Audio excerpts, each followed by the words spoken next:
Hola, ¿qué tal? Y bienvenidos a Filocharlando. El día de hoy me acompaña María Argentina Sandoval del Castillo Velasco. Argentina, ¿qué tal? ¿Cómo estás? Buenas. Hola, ¿qué tal, Miguel? ¿Cómo estás? Bien, bien, feliz y encantado porque, bueno,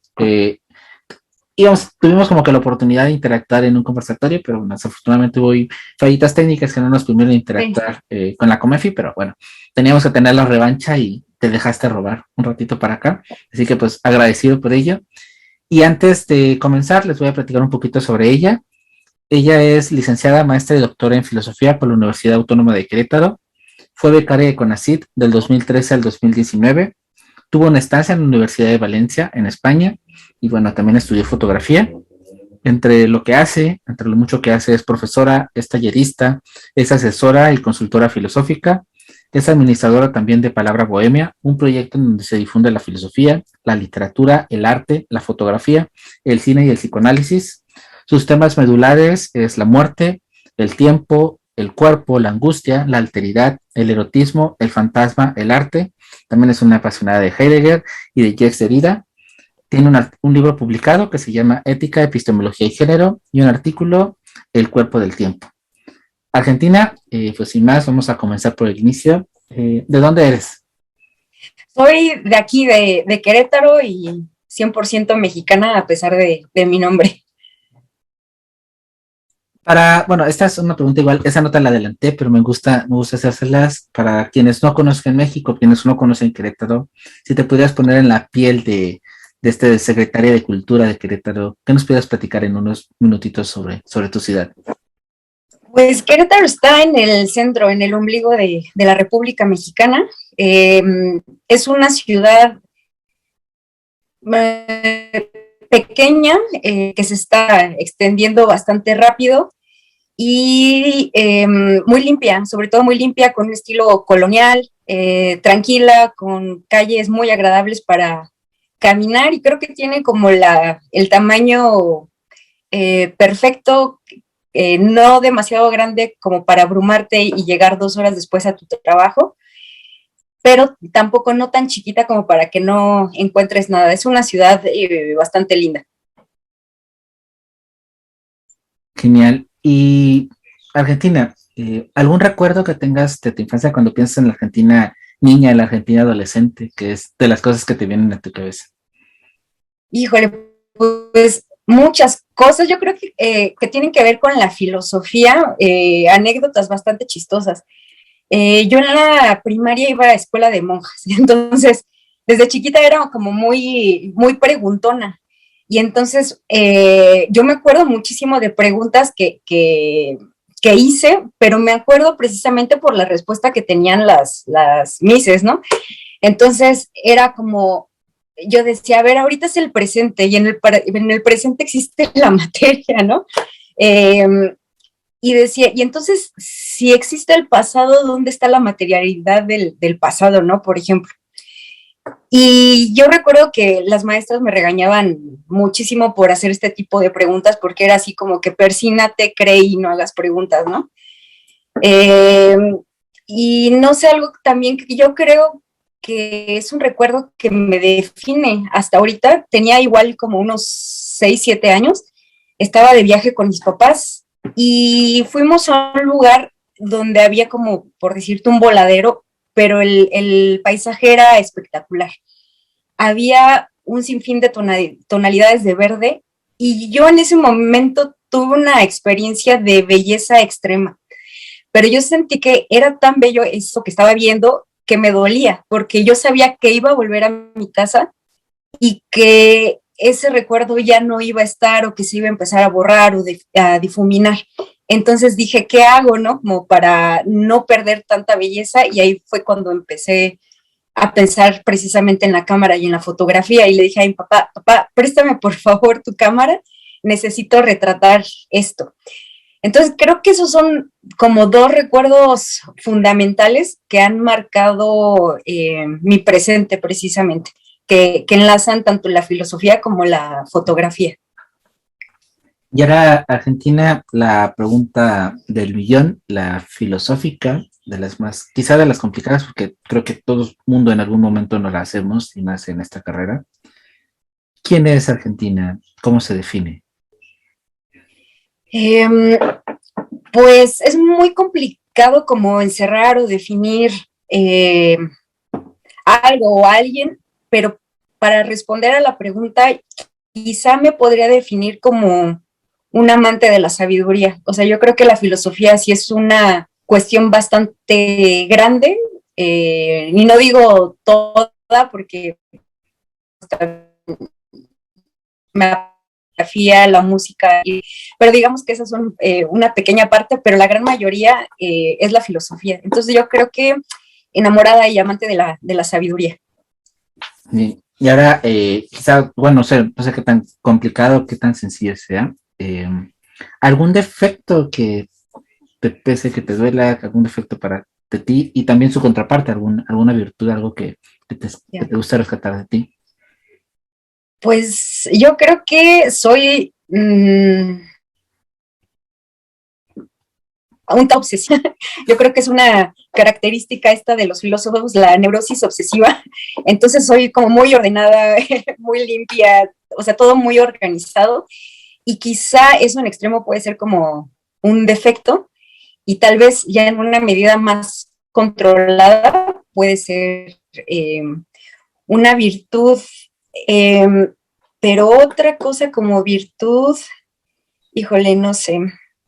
Mm, quizá ser muy dedicada a lo que me gusta. Siempre como que hago muchísimo a eso que me gusta o que apasiona. Entonces yo creo que sería como dedicación, entrega a las cosas. Y quizás, y cerrando esta parte, esta primera parte sobre Argentina, el dato más inútil o más bizarro que podamos saber de ti, digo que eso que no nos va a cambiar la vida saberlo de ti, pero que es interesante y Ya. divertido compartirlo. Ok, yo creo que sería que tengo una obsesión sobre coleccionar bolsas de diseñador. No sé por qué, Wow. no me preguntes. Quizá pueda sonar como raro, ¿no? Así de pronto gasto mucho dinero en libros, pero también en bolsas me gustan muchísimo, no sé por qué. O sea, más que zapatos, más que ropa, pero las bolsas, no sé, como que me fascinan. Hay una fascinación con ellas. ¿Y cuál es? Bueno, bueno, ahí sí, no sé de bolsas, pero como cuál es la favorita o cuál quizás es como que la que más te gusta usar, de qué diseñador, de... Pues mi favorita es una verde de Michael Kors, pero no es mi marca favorita. Mi marca favorita, accesible para mí, eh, es Marc Jacobs. Ok.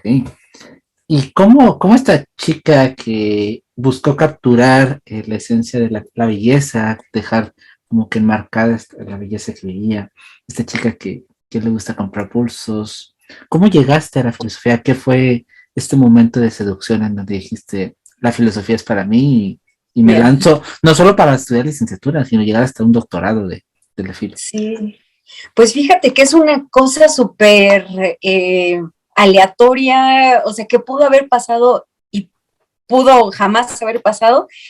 Y de hecho como que hasta me aterra recordarlo, ¿no? Porque digo, ¿qué hubiera pasado si eso no hubiera sucedido? Que fue lo que marcó el destino de mi vida, ¿no? Y de conocer a la filosofía. Yo tenía 13 años y yo vivía en una colonia nueva, entonces estaba todavía muy alejada de la ciudad. Y ahí en esa colonia nos conocíamos todos los niños porque éramos muy poquitas personas. Entonces tenía un vecino que ya tenía 17, 18, 19 años, no recuerdo bien. No éramos amigos, simplemente éramos vecinos. Y un día platicando, él me dice, oye, tú deberías de estudiar filosofía. Y yo así, ¿filosofía? ¿Qué es filosofía, no? Y me dijo, mira, la verdad, no te sé explicar muy bien, pero se hacen de esas preguntas raras que a ti te encanta hacer. Y eso fue así como de, wow, o sea, yo dije, ¿en serio existe eso? O sea, yo no lo podía creer, yo dije, qué interesante, qué padre que realmente una persona se pueda dedicar a hacer esas preguntas que tanto me prohibieron hacer de niña, ¿no? Entonces ya 13, 14, 15 años, toda chiquita, pero yo ya decía que quería estudiar filosofía. Y ya que entré a la prepa, por fin tuve mi primera clase de historia de la filosofía y dije, no, si esto me encanta, entré a la licenciatura y dije, me súper encanta y ya fue por eso que dije, no, pues me voy a dedicar a esto para toda la vida. ¿Cómo llegas bueno, nos compartías un poquito sobre cómo diste este clic con la cámara, ¿no? Con este momento de querer capturar. ¿Cómo te adentras a este mundo cuando también decides combinarlo? Y creo que algo interesante es, tú haces un mix sobre estas dos ramas de ti. ¿Cómo se unen estas dos ramas, la filosofía y la fotografía, que es tan, pues no sacan apuestas quizá o tan similares? Ahí ya nos dirás tú. Sí. Pues lo que me permitió empezar a pagar las clases de fotografía, que son un poquito o mucho muy caras, y también los equipos, fue pues la beca CONACYT. Entonces, la beca me permitió poder pagarme los estudios y también comprarme mi primer equipo. Y ya la conjunción que hago de la fotografía con la filosofía es una especie de encuentro ontológico en la fotografía analizando la imagen. Es decir, qué tanto o qué se juega del ser en la imagen y más precisamente en el retrato. ¿Quién, cómo, dónde está presente la persona que estamos viendo en el retrato? Entonces, me pareció como muy interesante, ¿no? Precisamente cómo una imagen puede hacer presente o cómo puede traer a la presencia el ser de una persona. Entonces, creo que eso es lo central, como una ontología del retrato o una ontología de la presencia a partir del retrato fotográfico. Quizás es una pregunta muy burda, no lo sé, pero ¿qué diferencia estudiar fotografía como tal y quizá, bueno, el que yo tome mi móvil última generación y salga y tome una foto? ¿Qué es la diferencia de estudiarlo? Porque quizá en un mundo en donde estamos ya tan inmersos, tan acostumbrados a que cualquiera toma fotos, ¿qué es lo que hace esta distinción entre un fotógrafo y pues alguien con una buena cámara? Sí, pues fíjate que ese es un súper debate actual ahorita en la fotografía. Hay gente que está completamente en contra de la fotografía con el móvil, porque dicen que eso no es fotografía, porque ahorita ya cualquiera puede ser fotógrafo. Hay gente que dice que es, bueno, los avances de la tecnología, del tiempo que nos van llevando a modificar nuestros aparatos, pero sí hay una diferencia radical entre manipular una cámara reflex, bueno, ahorita ya también están las mirrorless, eh, y un teléfono, porque hay diferentes aspectos de un fotógrafo. El fotógrafo que sabe manipular una cámara profesional es un técnico, pero no solamente es técnico y el que maneja el celular, no. Es técnico, es artista, es un teórico. O sea, un fotógrafo para mí me parece una persona muy completa cuando es un verdadero fotógrafo. Y creo que el fotógrafo ahorita del celular está entrando también en este juego y en esta dinámica de la inmediatez, donde buscamos economizar tanto el tiempo, los resultados, el aprendizaje. Entonces, uno ya no paga 4 años de estudio de fotografía, ni invierte, es decir, no está tampoco la cuestión económica, sino que dices, ok, es muy sencillo, ya nací casi, la gente más joven, ya casi nacen con estas habilidades incluidas y simplemente enfocan y disparan. Cuando no hay como tal quizá un estudio profundo de la composición de la fotografía, de la iluminación, de la profundidad. Entonces hay cosas que quizás se pueden obviar, pero obviamente el espacio está abierto para todos, para quien quiera usar el teléfono y para los nostálgicos que nos gusta sentir el peso de la cámara. También ahorita que hablas bueno, de nueva ola, bueno, pienso mucho en las películas, por ejemplo, que está el famoso director de fotografía, que maneja colores y que los colores le dan también una intencionalidad a las cosas. En cuanto a Exacto. colores, ¿cómo nos pudieras platicar sobre eso? Cómo este juego con los colores, este juego con la luz que estás comentando, cómo llevarse a alguien hacia generar una escena, generar un sentimiento. Es que fíjate que eso que preguntas es súper interesante. Eh, ya una vez que has estudiado, te das cuenta la genialidad de muchos cineastas, ¿no? De que dices que nada está puesto ahí porque sí. Entonces, por ejemplo, la forma en la que tú enfocas la cámara puede dar una intención completamente diferente. Entonces, por ejemplo, si tú tienes a tu personaje y lo tienes retratado, encuadrado de tal manera que en su espalda esté todo el paisaje, eso indica, por ejemplo, o narra de alguna manera muy breve una cuestión del pasado, por ejemplo. Y si en cambio el sujeto está adelante y frente a él tiene todo el paisaje, está hablando como de un futuro o por decir anhelo, esperanza. Los colores también no son aleatorios. Cuando los cineastas escogen cada una de las paletas de colores, porque dan también una intención, un mensaje completamente diferente, ¿no? El rojo, por ejemplo, puede ser un color que estrese, que altere, que te ponga de nervios. El color verde es muy tranquilizante. El azul es un color como muy intelectual, muy tranquilo, como para reflexionar, para pensar. Entonces sí depende de cada color, de la iluminación, del enfoque, muchísimas cosas que a partir de la imagen van construyendo la historia y nos van narrando precisamente desde ahí. Dándole un poquito de vuelco, pero siguiendo en la fotografía, hay muchas personas que pueden vincular cuando hablas de fotografía profesional también el uso de herramientas digitales, Photoshop, por mencionar como que lo más popular. ¿Qué tan, no sé, correcto, ético, no sé qué tipo ponerles, quizá tomarle la foto a un sujeto y meterle mano con este tipo de herramientas? ¿Qué tanta autenticidad se mantiene de la imagen original? ¿Cómo, filosóficamente, cómo entra este juego de este pulido digital que se puede hacer de alguien? Sí, pues fíjate que también ese también es otro de los debates actuales. Hay gente que dice que la fotografía no se debe de retocar y que así como está es el producto final. Y hay otros que dicen que ya también el Photoshop, utilizar Lightroom, por ejemplo, ya es una extensión de la fotografía actual también. Nadie se ha puesto de acuerdo. Hay gente que es muy purista y dice, jamás voy a utilizar Photoshop o Lightroom. Y hay gente que dice, no, sí, bueno, puedo utilizar un poquito. Y hay gente que super modifica su fotografía, pero también ya depende del estilo del fotógrafo y de la fotografía.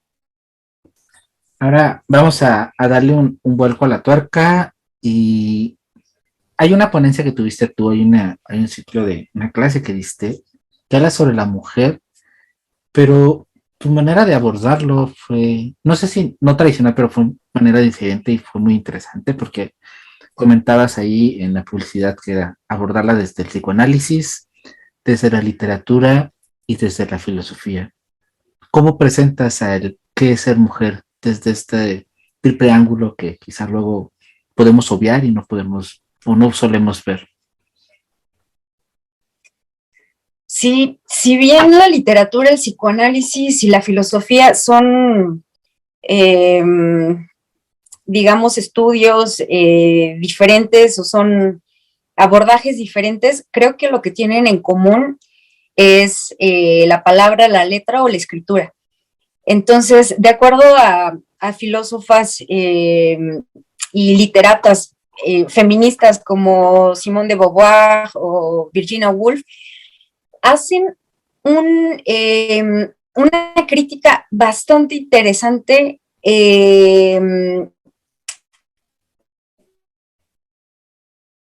escritura, precisamente cómo una mujer se puede vindicar a partir de escribir, de escribirse a sí misma. Entonces, eso es algo que puede unir a estas aristas, pero es importante también porque las literatas, las pocas psicoanalistas que hay y también las filósofas se han manifestado, han alzado la voz precisamente a partir de la literatura, la filosofía y el psicoanálisis. Entonces me pareció muy importante e interesante revisar a la mujer, volver a preguntarnos sobre ella, dónde está, ¿no? ¿Dónde, qué lugar ha tenido la mujer en la historia? Y también, como dice esta filósofa francesa Hélène Cixous, la mujer no está en la historia. Cuando yo me busco como mujer, cuando busco a otra mujer como yo para identificarme, para ubicarme ahí en la historia, no me encuentro. Entonces parece que hay un hueco de siglos que tenemos que llenar y una buena manera de llenarlo es a través de la palabra y de la escritura. ¿Y cómo ves el estatus actual desde tu perspectiva como doctora en filosofía de la mujer en general y dentro de la filosofía en cuanto a planes de estudio, en cuanto, no sé, a las chicas que van entrando, a toda esta ola de nueva generación? La mujer realmente está ocupando ya un espacio pues, preponderante en la academia, en estos lugares pues importantes, por así decirlo, son reconocidos, o todavía hay algo ahí que luchar, hay algo que ves que le falta empujar por algún lugar. Desafortunadamente, yo creo que tenemos todavía muchísimo camino que recorrer. Tanto si nos preguntamos cuántas mujeres encabezan las direcciones de las facultades de filosofía o las coordinaciones, o cuántas mujeres profesoras hay, todavía el número de varones sigue siendo mayoritario. Pero lo importante es que creo que ya estamos empezando a hacer un cambio y ya las futuras generaciones confío en que van a gozar de mayor igualdad en comparación a como lo tenemos en nuestros días. Una de tus credenciales dentro de en la currícula es consultoría filosófica.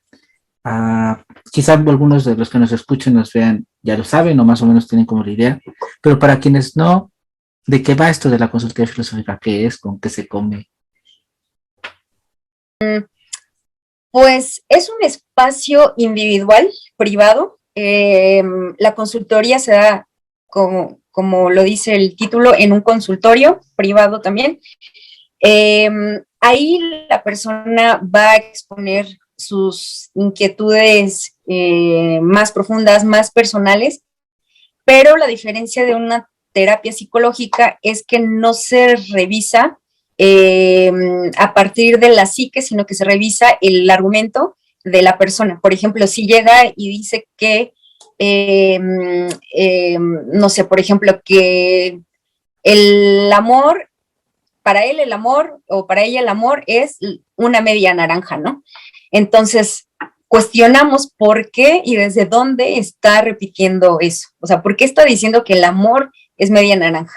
Entonces empezamos a revisar las implicaciones de los juicios de las personas y ahí, por ejemplo, revisamos, bueno, eso tiene una historia en Platón, ¿no? Por ejemplo, en el banquete con el mito del andrógino, y cuáles son las implicaciones teóricas de considerar o de tener en cuenta un amor platónico. Por ejemplo, podemos decir que se está olvidando la diferencia, que podemos decir que se está olvidando la alteridad y que se está poniendo en el centro, por ejemplo, la unidad que borra la otredad. Entonces, ahí vamos a ver cómo en el amor necesitamos a dos personas, necesitamos al otro para poder amar.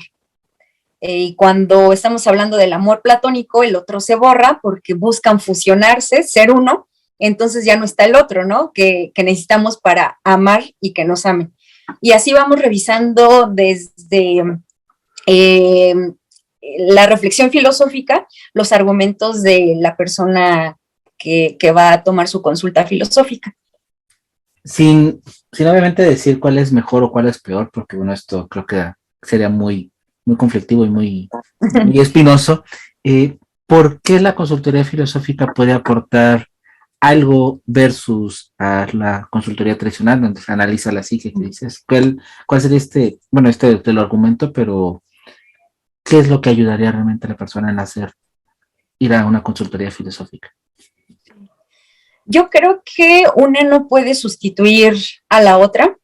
Incluso es muy interesante cuando son complementarias, cuando alguien, por ejemplo, asiste a consultoría filosófica y aparte tiene un acompañamiento psicoanalítico, pero la importancia de la consultoría filosófica es aprender a tener esa conciencia de lo que decimos y cómo estamos argumentando, porque el mundo se construye a través del lenguaje, entonces todo lo que decimos es lo que va formando nuestra realidad. Y muchas veces tenemos juicios que ni siquiera los estamos pensando, revisando, poniendo en pausa, sino que simplemente los estamos repitiendo o trayendo de personas que ni siquiera tienen mucho que ver con nosotros, o muchas veces vienen, por ejemplo, de nuestros papás o de gente muy cercana. Y justamente el problema es cuando hablamos sin pensar y repetimos sin poner en pausa lo que pensamos, lo que decimos, nuestros juicios, y sobre todo porque hay veces que somos muy categóricos en lo que decimos y en lo que pensamos y parece que no hay ni para dónde moverse, ¿no? Entonces yo creo que es importante poner en pausa, poner en crisis lo que pensamos y pues ver qué sucede, porque esto nos permite no estancarnos mentalmente y poder avanzar en nuestra vida cotidiana. Tienes un artículo, El cuerpo del tiempo. El tiempo es uno de tus puntos fuertes, pero cuando pensamos en el tiempo es relativo, el tiempo, ¿qué vendría siendo el tiempo? Eh, pues de acuerdo a lo que a mí me gusta pensar, tiene que ver con la filosofía de Martin Heidegger y no pensar al cuerpo como algo externo a nosotros o como que el tiempo está en las cosas, sino que más bien somos tiempo, no que tenemos tiempo, sino que somos tiempo. Entonces somos seres temporales. ¿Y cómo podemos, en esta conceptualización del tiempo y en esta lucha, cómo disfrutar el tiempo y cómo quizá también en esta cuestión de vivir el pasado, porque luego nos aferramos a él, o estar en el futuro, o ser más del presente? ¿Cómo manejar este sentido del tiempo? Sí. Pues disfrutar el tiempo es casi prácticamente sinónimo de un gozo de sí. Y esto también tiene que ver con el arte de disfrutar. Es decir, si atendemos a esta premisa que dice que somos temporales, entonces implicaría que nosotros, nuestro cuerpo es como una especie de mármol, por decirlo de alguna manera, y que nosotros somos artistas del tiempo, es decir, artistas de nosotros mismos y tenemos que irnos esculpiendo, es decir, tenemos que ir aprendiendo a vivir, tener un arte del gozo de la vida para, pues para poder tener ese resultado de nuestra vida, de nuestro cuerpo temporal, como una obra de arte. Bueno, ahí tienes otro de tus proyectos importantes, además de la consultoría, que es el café filosófico. Algo que, bueno, se escucha ya mucho de moda, hay como que un boom de estas cosas, pero igual, para quien no, quizás solo ha escuchado el término, quizás solo como que ahí medio vaga en esto, ¿qué es el café filosófico y quizá en qué se diferenciaría de un conversatorio, de una charla? Sí, pues el café filosófico es un espacio originalmente en un café, una cafetería como tal, en donde se reúnen libremente personas para reflexionar y criticar un tema en particular. Eh, a mí me parece muy bonito, muy nostálgico. Creo que soy una persona también como que le gusta mucho mirar al pasado, la nostalgia. Y hay una historia sobre un café en particular que a mí me llama mucho la atención, que es el Café de Flore, que está en París. Este café muy icónico para los intelectuales y artistas de la época que se reunían ahí para filosofar precisamente. Entonces en este café se reunían personalidades como Simone de Beauvoir, Jean-Paul Sartre, Camus también, y a mí me parecía fantástico en mis épocas de licenciatura cuando yo empecé a saber sobre este café y estas tertulias que tenían ahí. Yo decía, qué interesante que en un lugar así tan cotidiano, pidiéndote un café, un panecito, puedas tener charlas filosóficas.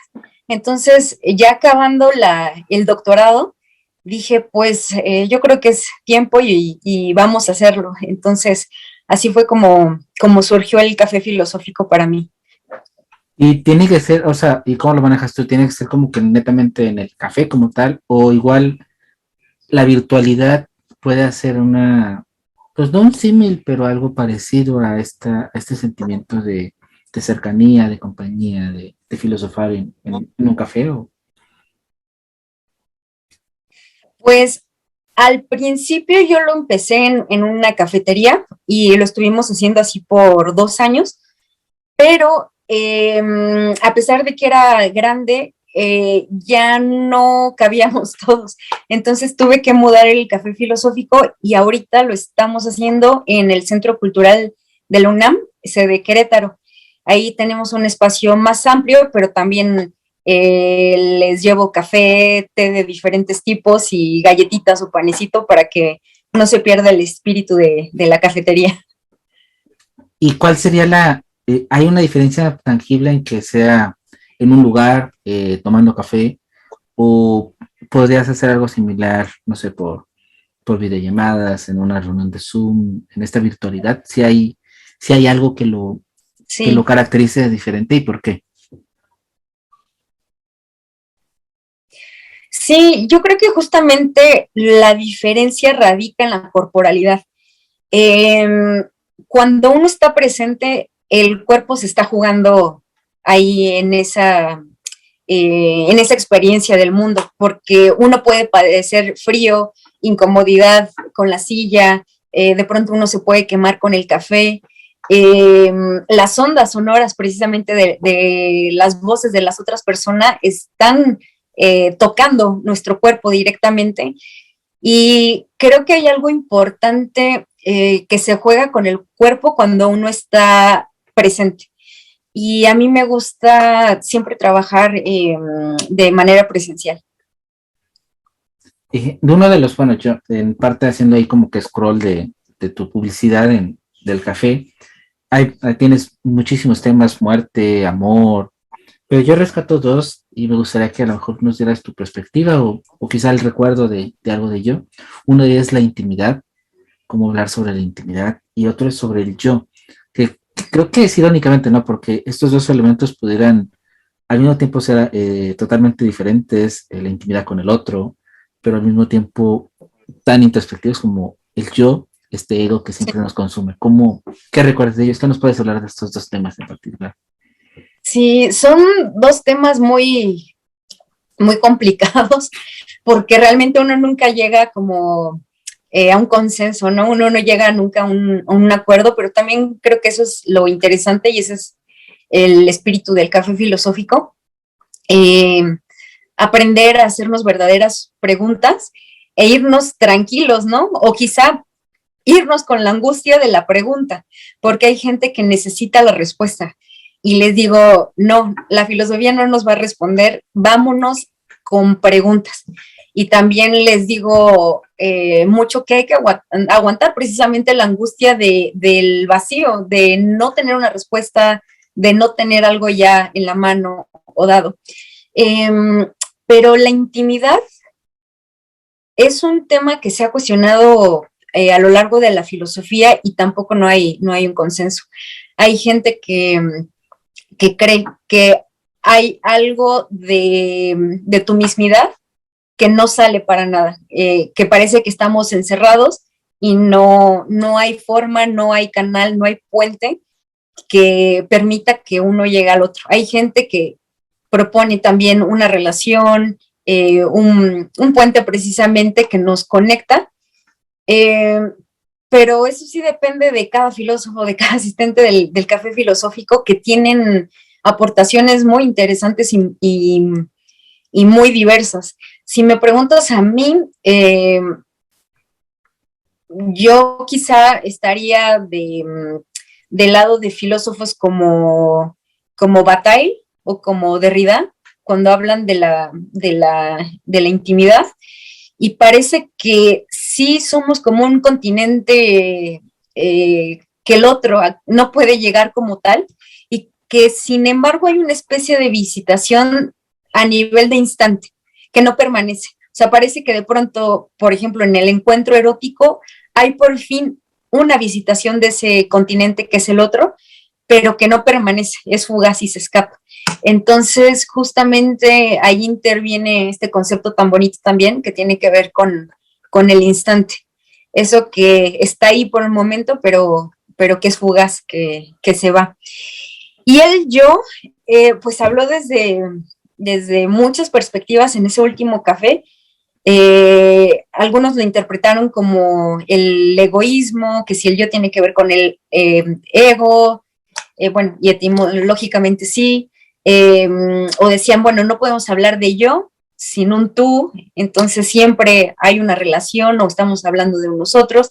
Entonces tiene muchas aristas estos temas, que sería como que necesitaríamos 3 horas casi para explicar un poquito más, pero grosso modo eso es lo que podría decir. Ahorita que hablas de la pluralidad de, bueno, depende de los asistentes, me llena la curiosidad. ¿Hay más filósofos per se, tal cual, o te llegan también personas pues que no tienen este acercamiento formal a la filosofía? Y en base a eso, igual, sin ponernos a conflictuar, ¿qué tal son las preguntas de un bando y del otro? Realmente, Sí. en este prejuicio de que solo el filósofo es el que reflexiona y hace las preguntas más interesantes, ¿qué tanto hay de verdad en ello? Sí, qué padre pregunta. Pues yo al principio pensaba que iban a ir principalmente filósofos y no. Sí van, pero es la minoría. Van muchos ingenieros, que es algo que tampoco no me lo esperaba.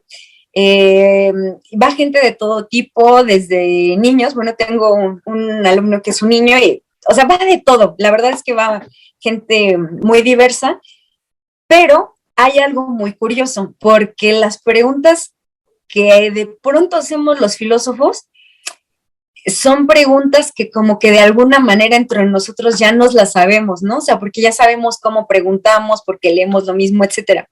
Entonces de pronto es muy diferente y muy sorprendente la manera en que pregunta una persona que no lee filosofía, porque son preguntas que ellos se hacen de una manera muy distinta a nosotros, y ahí es cuando dices, órale, a ver, espérame, ¿no? Y parece una pregunta en apariencia sencilla, pero por el contrario se hace más complicada, porque no estamos acostumbrados a su forma de pensar o de preguntar, y parece que no tenemos casi la plantilla, ¿no?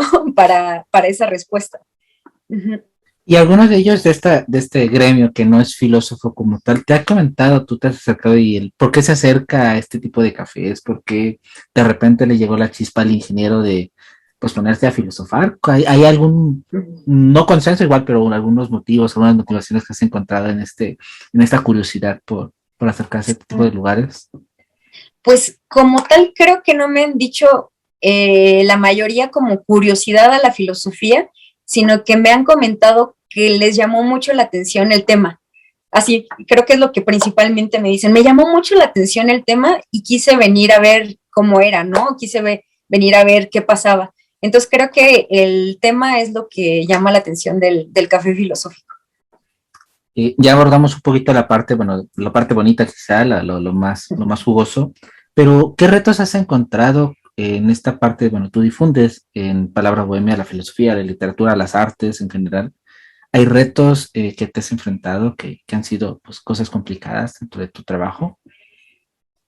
Pues realmente no me he enfrentado a algo muy complicado, pero yo creo que el reto de los que hacemos difusión de la filosofía es eh, aterrizarla de manera adecuada para que llegue a las personas que no estudian filosofía, porque parece que es muy fácil tener este lenguaje elaborado, rebuscado entre nosotros, pero si llegamos y hablamos así con una persona que no es filósofo, no nos van a entender.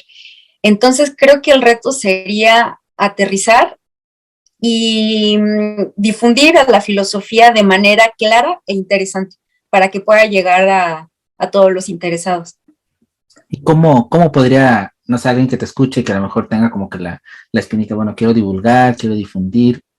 No el consejo, porque igual consejo creo que se puede quedar como en algo muy complejo, pero quizá como la recomendación de cómo bajar, cómo, sin diluir, porque también creo que es la clave, ¿no? Es Ajá. bajar, pero sin diluir la filosofía a estas personas, a aquellos que nacen por la curiosidad del tema, pero que no tienen ese acercamiento a los grandes filósofos. Sí, yo creo que, como dice el dicho, la práctica hace al maestro y la filosofía es algo que ha de practicarse de por vida. Yo creo que uno tiene que estar en constante contacto con libros, con diálogos, preguntas, para uno de alguna manera empezar a aflojarse, a quitarse un poquito lo cuadrado y lo rígido para poder entregar una masa filosófica más flexible que pueda llegar a los demás. Entonces yo creo que es cuestión de muchísimo trabajo y de años de estudio, de lectura y de reflexión. Ahora, sin decirte que cuál es la película filosófica que más te ha gustado o algo así, tú, pero aprovechando que andas en estas ondas del cine también, quizá la película que más te haya pegado, que te haya hecho reflexionar y el por qué, o sea, que nos cuentes como que no solo me gusta y por qué, sino todo este juguito filosófico quizá, aunque no sea la típica pregunta o la típica película acá, que no se Ok, vea. sí. Pues, híjole, es que tengo muchas, pero voy a decir la primera que se me vino a la mente, no sé por qué, pero ella sí quiso aparecer. Yo creo que Luna Amarga fue para mí de esas películas que te hacen cuestionarte realmente cuáles son las formas del amor, porque en esta película se retrata un amor completamente apasionado, pero es un amor muy destructivo, en el que los dos personajes, los dos enamorados, es decir, no se sueltan a lo largo de su vida, están juntos de pronto y luego no, y se vuelven a encontrar, pero parece que su forma de amarse es una forma de amarse destructiva, así literalmente. Buscan destruirse el uno al otro y sin embargo no podemos decir que eso no sea amor.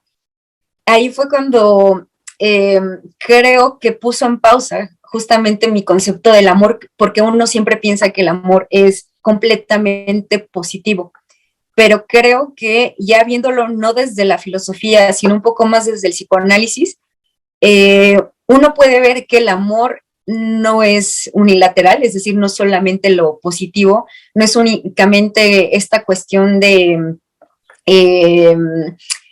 de darlo todo al otro, de que todo es bonito, sino que está también como el lado oscuro del amor, ¿no? Y que creo que si hablamos del amor, si hablamos de Eros, no exime justamente un lado negativo.